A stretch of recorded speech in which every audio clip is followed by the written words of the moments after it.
All right, Kylie, thank you. Well, since 1989, Lloyd Wright has served as president and CEO of WFYI Public Media. Over the years, Lloyd has made education a priority at WFYI, including making it a hub for the public media initiative American Graduate. Let's make it happen.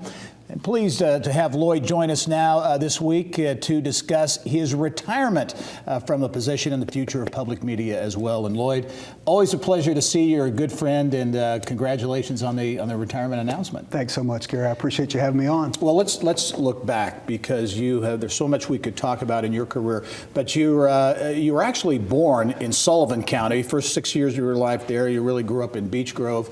But you're a Hoosier through and through, and I think that kind of comes through in some of the way you conduct business and those types of things. Well, I'd like to think so. I've been very fortunate to be able to do the work that I have been doing at WFYI in my hometown.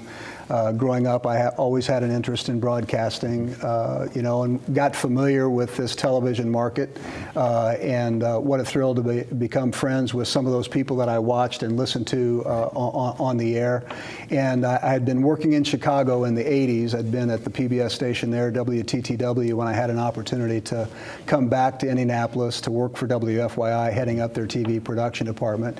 Glad I made that selection. Who would have ever guessed that a year later I would be named to replace the longtime president and general manager, Frank Meek, and so that was nearly 30 years ago. So. Impossible to condense this into a soundbite, but as you look at the changes when you took the role back then, and the changes in media in general, but in public broadcasting in particular, they've been substantial. Well, technology for one thing. I mean, Channel 20 was the first UHF station in the market. To think about UHF broadcasting seems sort of quaint in these days, but that was at a time when we signed off the air at midnight. There was one channel of television, Channel 20.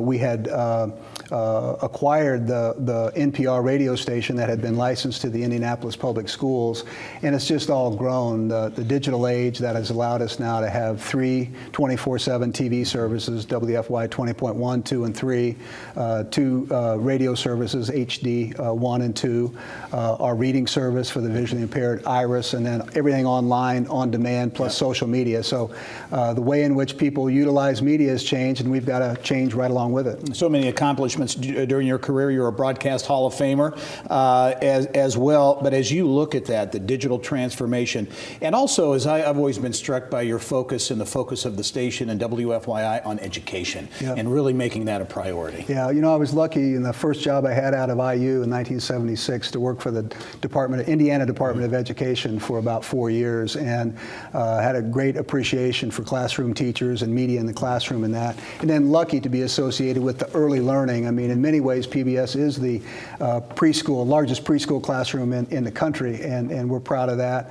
But also telling stories about Indiana and about Hoosiers. We were thrilled to be involved with a 4-part series during the bicentennial year in 2016, Hoosiers, so lifelong learning, early education, everything that we do, we hope is informative and creates greater awareness and understanding about our state and our world.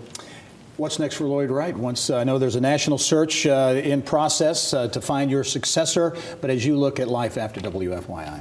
Well, I want to be as helpful as I can be to the board of directors, our staff, and to the search committee that will get started with search for my replacement this fall. It's anticipated that selection will be in place in spring or early summer of 2019.